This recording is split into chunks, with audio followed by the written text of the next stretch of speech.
Hello there, welcome to HFY Sci-Fi Galaxy, where humans face the unknown, outsmart the impossible, and turn every test into victory. So sit back and let the story begin. The transit shuttle had been late by 40 minutes, and nobody noticed the girl in the back corner, except to wonder why she had no screen open, no earpiece in, and no visible discomfort with the recycled air that made most passengers press cloth to their faces. Nora Stein sat with her bag between her boots and her hands resting on her knees. She was watching the other passengers the way a person watches weather. Not anxious, just informed. When the shuttle docked at Halcyon 7, the doors opened to a flood of noise. Hundreds of students from a dozen species moved through the arrival hall with rolling luggage, chirping translators, and the specific chaos of an integrated school station at the start of a new term. A group of Velhari students near the gate were tall, silver-skinned, and dressed in layered fabric that caught the light. They moved as a unit. They glanced at everything and judged most of it quietly. Nora walked out behind them, her boots loud on the polished floor. She had one bag. It was dented on the side and had a burn mark near the bottom class that she had never explained to anyone. She carried it without effort, even though it looked heavy, because it was heavy, and she had carried heavier things than that before she turned 12. The Velhari girl at the front of the group, Sela, as Nora would learn later, turned slightly and let her eyes move over the new human. Plain shirt, rough skin, no fashion implants, no crest decor, no marker of any social affiliation. Her hair was tied back the way someone ties hair back before working, not before being seen. Sela said something to the girl beside her in a tone that was quiet enough to be private and loud enough to be heard. Her group made a soft sound that in most species meant amusement. Nora did not look at them. She was reading the station signs. The registration hall assigned her to Block C, Standard Class, Mixed Species Intake. She found her room, dropped her bag on the floor, opened the window panel to look at the station's outer ring, and sat on the edge of the bed. The mattress was softer than anything she had slept on in years. She found this mildly suspicious. Class started the next morning. Nora found her seat in the second row without trouble. The room filled slowly. When a fire alarm test ran at the start of the session, a scheduled drill, announced at the top of the hour, almost every student flinched. Some of the smaller species made sounds of sharp distress. Several Cathali students gripped the table edge, their four hands pale with tension. Nora blinked once. She checked the ceiling for the source of the sound. Then she looked back at her desk. The Cathali student sitting beside her stared. He was named Darrow, and his species were natural empaths, which meant he could not help but feel the emotional texture of every person near him. He had walked into this room prepared for the standard storm of first-day anxiety. What he felt from a girl on his left was so still and level that he had initially assumed she wasn't alive. "That alarm is very loud," he offered. "Yes," she agreed. "It did not bother you." She considered this. It was a test alarm. Nothing was on fire. He thought about this for a long moment. "How did you know?" "The sprinklers didn't activate," she said, "and nobody was moving toward exits." Darrow had no answer for that. He spent the rest of the class watching her from the corner of his EY.18 midday. In the cafeteria, Nora took a tray and selected food by caloric density in a way that was clearly automatic, not deliberate, just habit. She picked the high-protein blocks, two of the dense seed grain portions, and a nutrient drink without looking at the flavors. She sat at the end of a long table and ate without her screen open, which at Halcyon 7 was unusual enough that 3 students nearby noticed Sela's group had taken the center table. It was an unannounced tradition, clear to everyone who had been there longer than a week. Sela looked across at Nora and then said something in standard galactic language, clearly enough to carry. The new human sits like she is waiting for something to attack her. Her group made the soft sound again. Nora looked up from her tray. She looked at Sela in the direct, unhurried way that she looked at most things, assessing without hostility, reading without showing what she found. It was not a glare. It was not hurt. It was the look of someone collecting information. Sela expected embarrassment. She expected the small collapse of posture that usually followed a remark like that, the pulling inward, the looking away. Most students new to the station went through it at least once. Nora held her gaze for one more second, then returned to her food. That was it. No reaction, no performance, just a pause, and then nothing. Sela turned back to her table. For a reason she did not want to examine, she felt like she had missed a step in the dark. Darrow had seen the whole thing from across the room. He watched Nora finish her meal with the steady rhythm of someone who had learned long ago that food was fuel and time spent eating was time that could not be used. Panicking, he pulled up the Galactic Union student intake database on his screen and typed in her home colony designation from the registration sheet he had glimpsed that morning. Cresta 4. He read the first line of the entry. Then he read it again. Then he put his screen face down on the table and looked at the quiet human girl eating her seed grain at the far end of the room. That he did not laugh with Sela's group at lunch that day. He did not laugh with them for the rest of the term. 3 days in, and Nora had said fewer words to the general student population than most people said before breakfast. This was not shyness. Darrow had already decided that. Shy people carried a low hum of discomfort around social spaces. He could feel it in them the moment he walked past, a kind of tightening like cloth pulled too tight. Nora had none of that. She moved through the crowded halls with her bag on one shoulder and her eyes scanning exits and overhead fixtures and floor surfaces with the calm attention of someone who had learned that paying attention cost nothing and missing something could cost everything. He had read the full database entry for Cresta 4 twice since the first day. Then he had searched additional sources. Then he had sat quietly in his room for a while, not doing anything. Class 7 Deathworld. That was the top-line classification. Below it was the kind of detail that the Galactic Union usually buried in researcher files and xenobiological risk assessments. Atmospheric composition requiring filtration for 3 of the 5 most common species in the Union. Gravity running at 1.8 times standard, which meant that every body on that world pushed harder into the ground, and every system inside it had to work harder to keep blood moving and lungs filling. Native megafauna listed in the upper brackets of the predator scale. Creatures with names that Darrow could not pronounce, classified as capable of breaching military-grade perimeter fencing within 1 standard hour of sustained effort.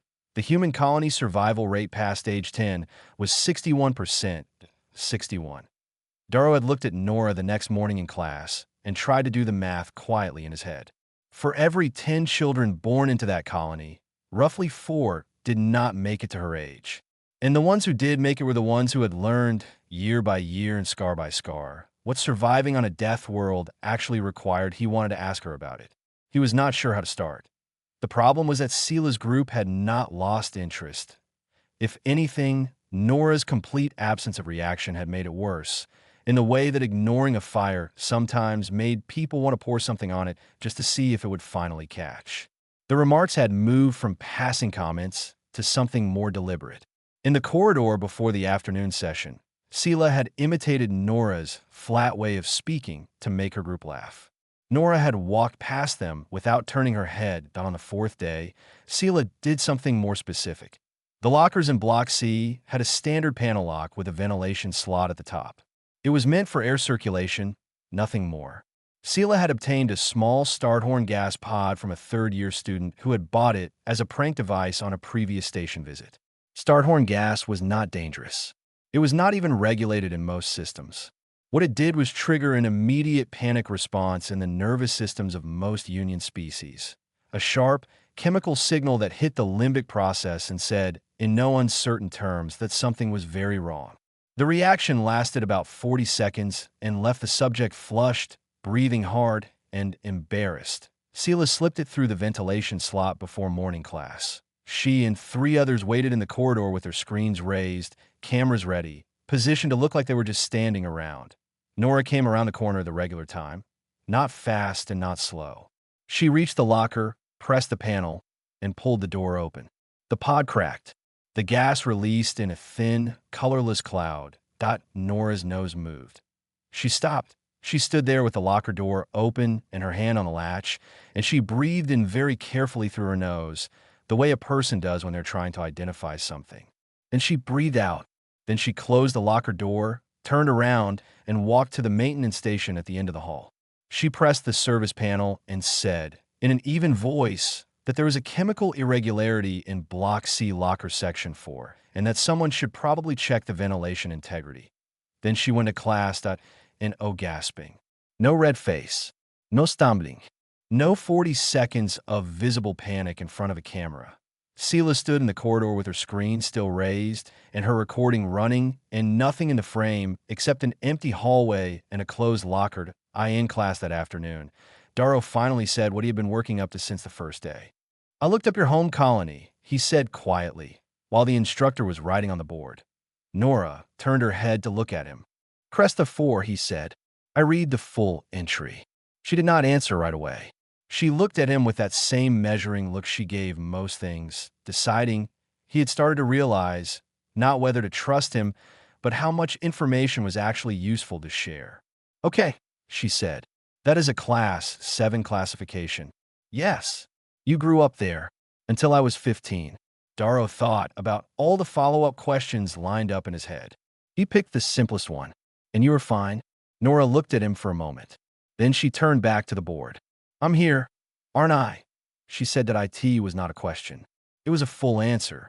Darrow wrote it down in his personal notes that evening and could not stop thinking about it.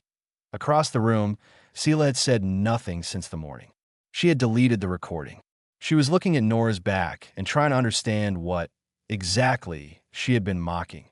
She was starting to suspect it was something she did not fully understand yet.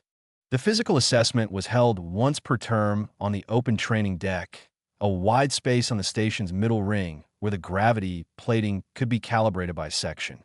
Every species had different baseline needs, and the school made a point of testing each student under their home conditions.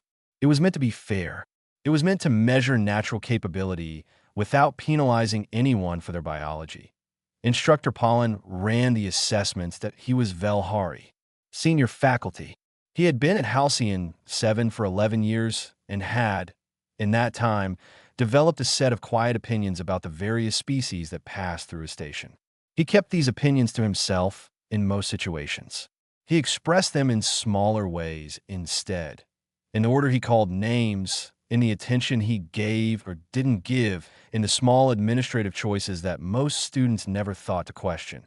When he pulled up Nora's file the evening before the assessment, he looked at the gravity setting for Cresta 4 and felt something that he would not have called satisfaction, but that functioned like it. 1.8 standard. He entered it as her test condition and moved on that he expected her to ask for an adjustment in the morning.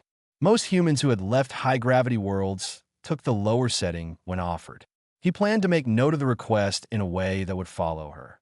Nora did not ask. She showed up in the standard training clothes, tied her hair back, and stood at the edge of the marked start zone, reading the course layout with the same focused look she gave everything. When Pollen called her name and the gravity section engaged, a small indicator light on the wall panel switched from green to amber. 1.8. The air did not change. The floor did not look different. But anyone standing in that section would feel it in their legs within about 10 seconds, a slow, pressing weight like carrying someone on your shoulders without warning. Nora rolled her neck once and stepped to the line. The course was a standard run. Sprint to the first marker, wall climb, balance traverse, grip strength test at the hanging rings, a final sprint back. Most species finished in 4 to 7 minutes, depending on build and practice. Pollen pressed the start signal. Nora moved. She was not the fastest runner in the room. She was not built for speed. What she was built for, what Cresta 4 had built her for over 16 years without asking permission, was endurance under load. Her stride was short and powerful, pushing hard into the floor on every step the way a person does when the floor pushes back. Her arms moved in close, efficient arcs. She did not waste anything. The wall climb was 4 meters. She went up it hand over hand with the kind of grip that came from growing up holding on to things that the wind or the fauna or the ground itself was trying to take away from her. 8T, the hanging rings, the grip strength test was timed. Most students lasted between 20 and 40 seconds before the weight mechanism overloaded their hold. The rings were calibrated to increase resistance every 5 seconds. Nora hung. The rings pulled down. She held. The observation gallery above the training deck had filled during the session with students waiting their turn or watching others. They had mostly been talking, half distracted. By the time Nora reached 60 seconds on the rings, the gallery had gone quiet. At T90 seconds, Darrow leaned forward against the railing. At T110 seconds, a Cathali student beside him said something under his breath in his own language. Darrow did not need to translate it. He understood the tone. Nora let go at 120 seconds when the mechanism reached its maximum resistance and simply stopped increasing. Not because her grip failed, because there was nothing left for the machine to give her.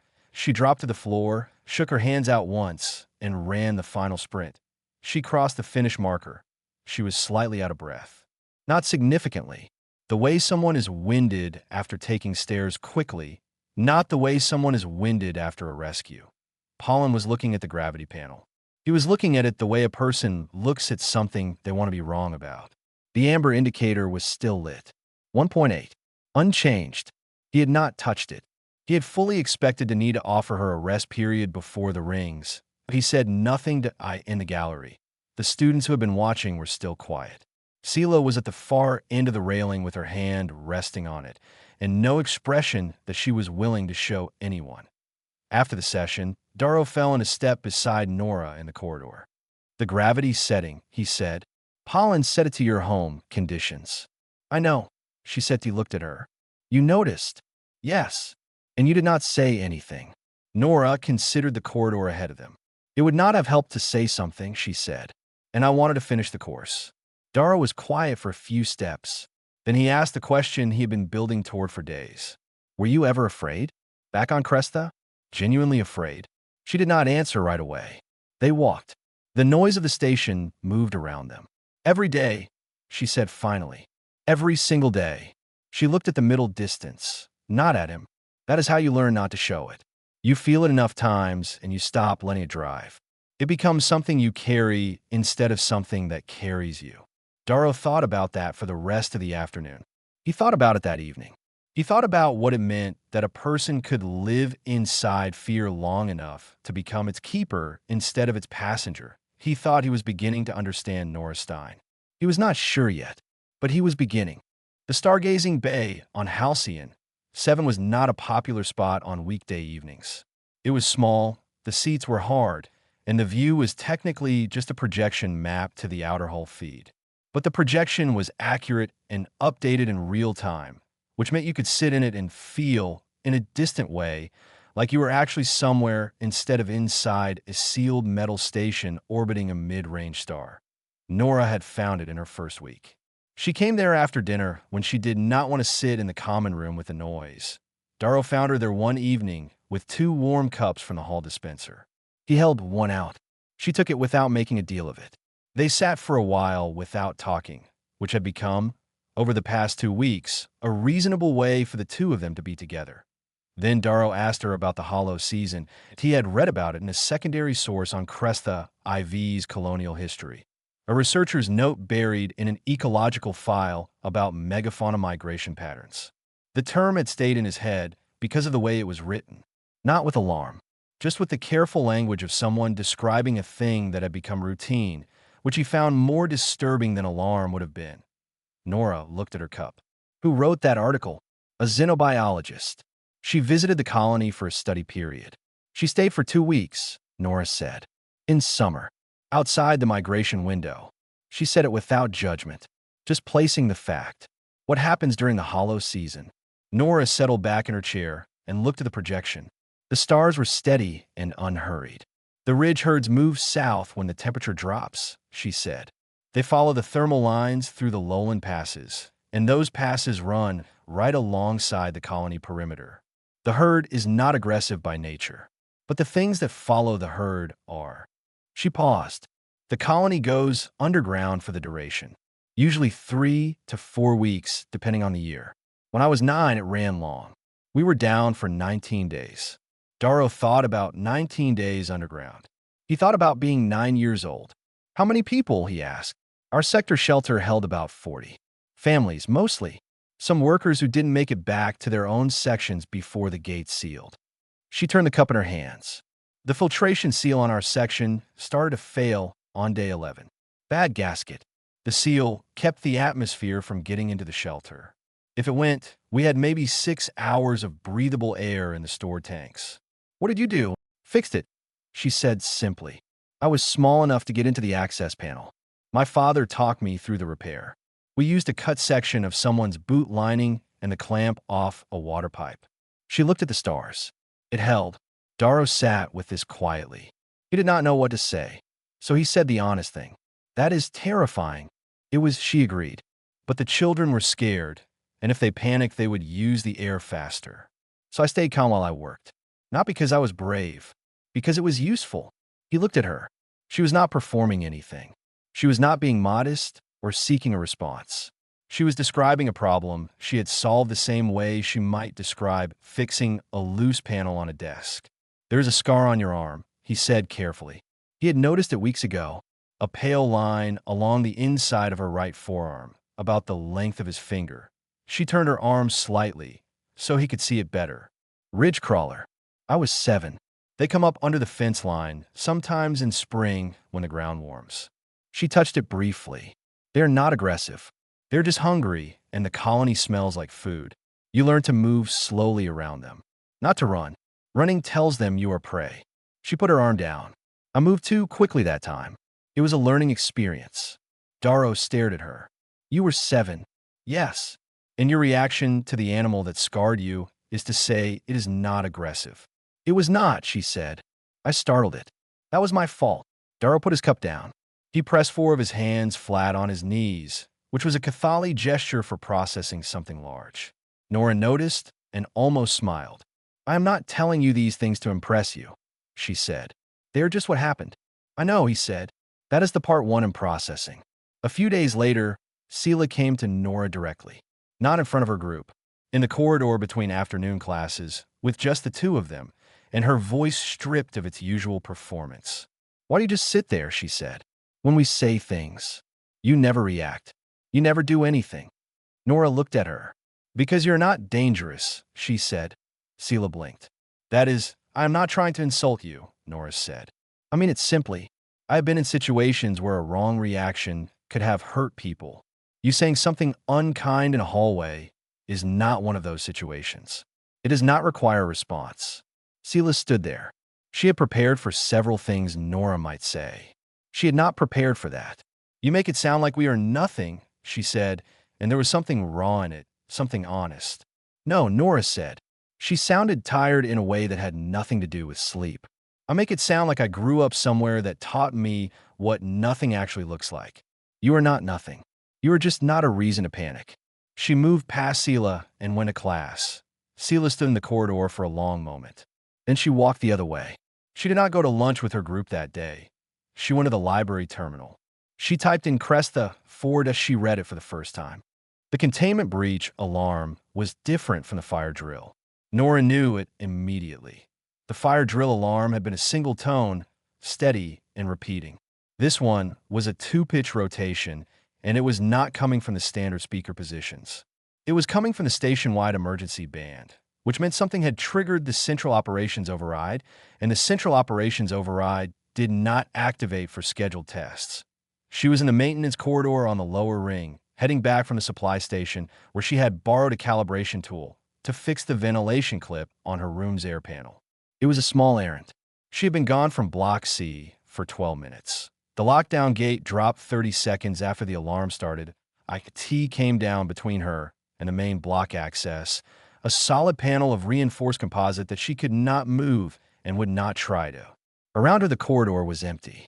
The lighting had switched to the amber of partial lockdown, which meant the threat was contained to a specific zone and full seal was not yet necessary, but might become necessary. She read the zone indicator on the wall panel. Atrium Level 2. Main hub. She knew a faster route to the atrium than the one the lockdown gate had cut her off from. The maintenance corridors ran parallel to the main halls and connected to the atrium service access on the south side. She moved. She found out what the threat was when she came through the service door and looked out at the atrium from the upper level. The Grawl was large. She had seen images of them in the xenobiology database, but images did not carry the smell or the way the floor vibrated slightly when it shifted its weight. It was 8-limbed, low to the ground, and its head was wide and flat with 2 rows of sensory pits along the jaw. The xenobiology wing kept one for research. It was young by Grawl standards, which meant it was approximately the size of a heavy cargo vehicle. In its enclosure with the containment fields and the familiar environment, it was reportedly manageable. In an open atrium full of screaming students and flashing emergency lights, it was an animal in the worst kind of distress. This was the important thing that the security team had not yet understood. Chief Bull's team was stationed at the far atrium entrance with weapons drawn. There were 6 of them, all in armor, all broadcasting the specific body language of beings who were very afraid and trying to look like they were not. Fear in predator-adjacent species reads clearly to anything that hunts for food. The Grawl's sensory pits were pointing directly at them. Every time someone moved, the Grawl moved. Every time a weapon shifted, it made a sound low in its chest that Nora recognized from Cresta 4 research files. Not aggression, not a charged signal. It was the sound of an animal that was trying to make itself large because everything around it was screaming danger. IT had cornered a group of students from the junior class against the south wall, not as prey, but because they were the only things in the atrium that hadn't been pointing weapons and shouting. They had frozen there out of instinct. The Grawl had moved toward the least threatening cluster in the room and then stayed, using them as a point of reference in the chaos, which was making everything worse for the students and the security team equally. Nora was on the upper level, looking down. Bull's voice came through the public channel. All non-security personnel in the atrium to the sealed access. Now, this is a direct order. The students against the wall could not move without moving past the Grawl. Every time they shifted, it turned its head. This was not aggression. This was a frightened animal with bad options. Nora went down the service stairs. Bull saw her on the upper level first, then lost her, then saw her again when she came through the service access door at the atrium floor. He shouted at her through the sealed door comm. She did not stop. She walked into the atrium. She did not walk fast. She did not walk slow. She moved with the same measured pace she had used on Cresta 4 when she was learning, as a child, how to cross ground that contained things that could hurt you. No sudden movements. No direct eye contact with the sensory pits. No tension in her shoulders that would broadcast itself as threat response. The Grawl turned its head. She stopped. She crouched slowly, bringing herself lower than the Grawl's head level.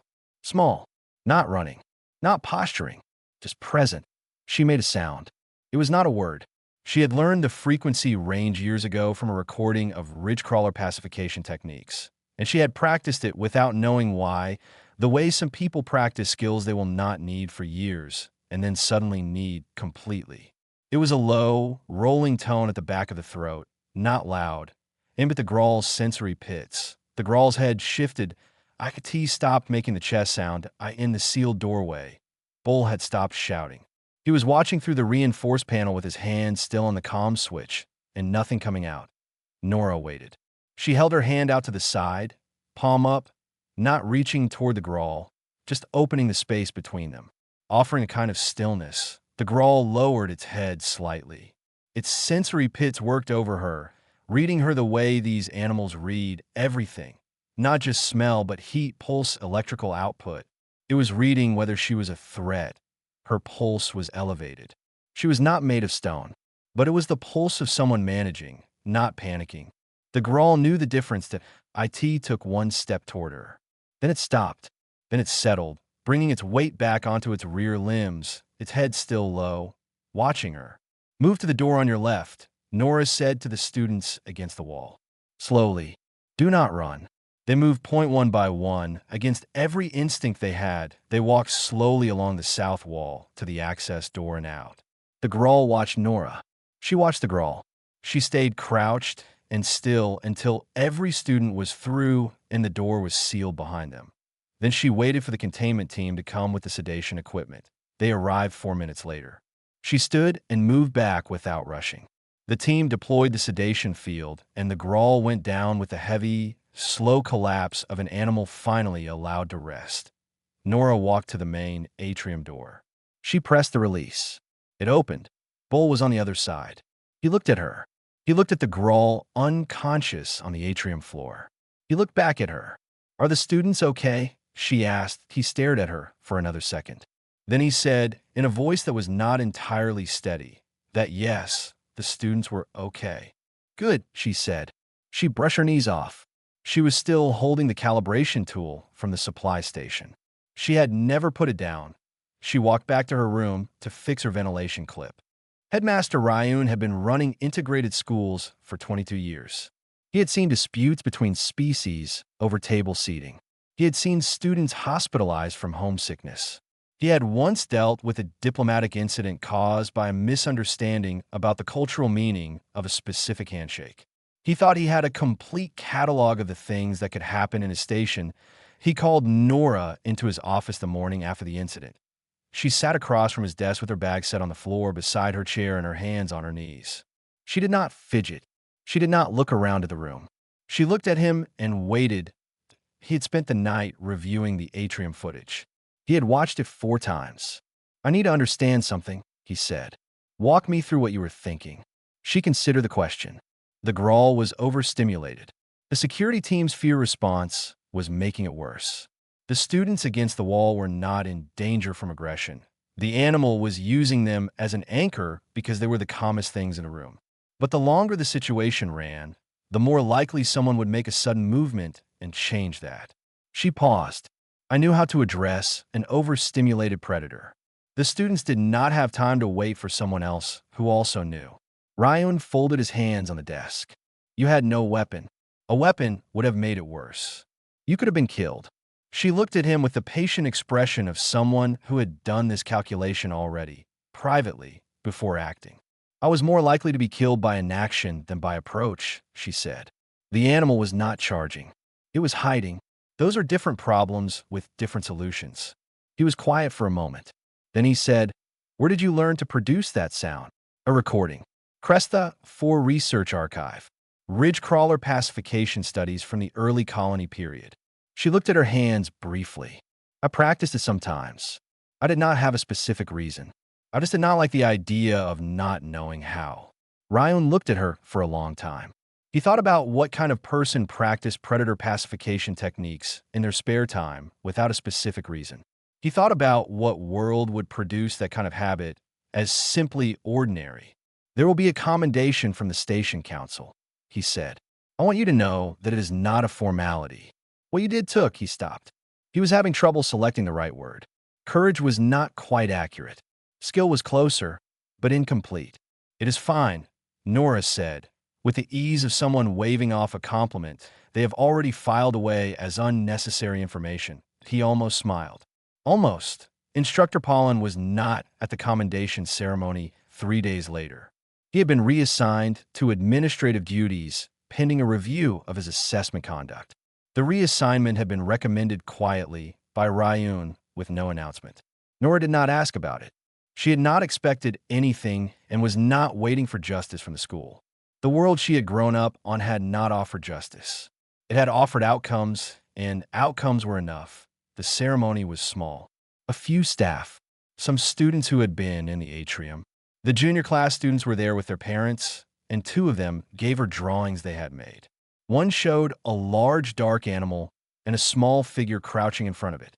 The small figure had a very calm face. Nora looked at it for a long moment and folded it carefully and put it in her bag. Afterward, in the corridor, Sela found her. She came alone. She had done that more often recently. Separated from the group by some invisible process of rethinking, showing up in places without the performance of having an audience. She did not say she was sorry. Velhari culture had a different framework for apology. It was not about words, it was about the quality of attention given afterward. Nora did not know all the details of this, but she had noticed the change in Sela's behavior and understood what it meant well enough. "I want to ask you something," Sela said. "Okay, what does it look like?" "Cresta 4. What does it actually look like?" Nora reached in her bag and found her calm. She pulled up a photograph.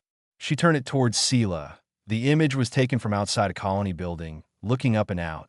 The sky was orange and pale red, layered with high-altitude cloud and the dark edge of a distant storm system coming in from the north.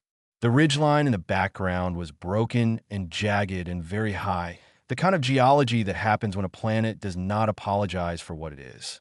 Far below the ridge, tucked into the valley, the lights of the colony were small and warm and persistent. Sela looked at it. "It looks violent," she said. "It is," Nora said. "I miss it every day." Sela did not have a response to that. She nodded once, slowly, and handed the comm back. She left without saying anything else, but her walk was different from the way she had walked at the start of term.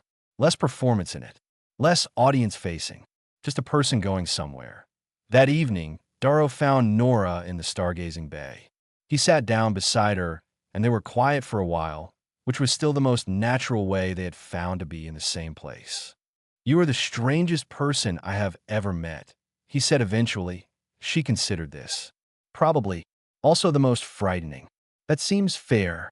"Also," he paused, choosing the word carefully in the way that empaths did, because they knew the weight of words before they said them, "the most comforting," which I cannot fully explain. Nora was quiet for a moment. Then she laughed. A real laugh, low and brief, the kind that came from somewhere genuine and did not stay long but left the room different than it found it.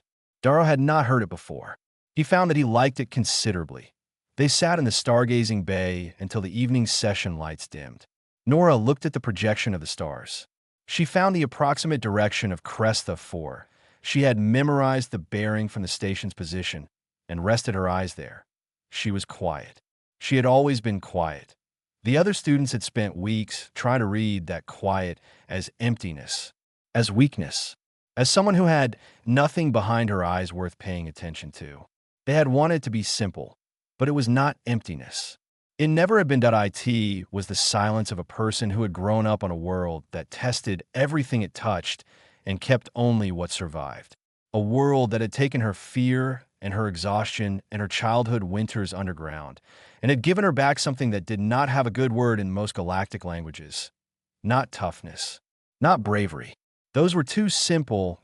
IT was the quiet of someone who had already met the worst and had introduced herself and had decided, in the end, that she could work with it. She looked at the stars. She was exactly fine.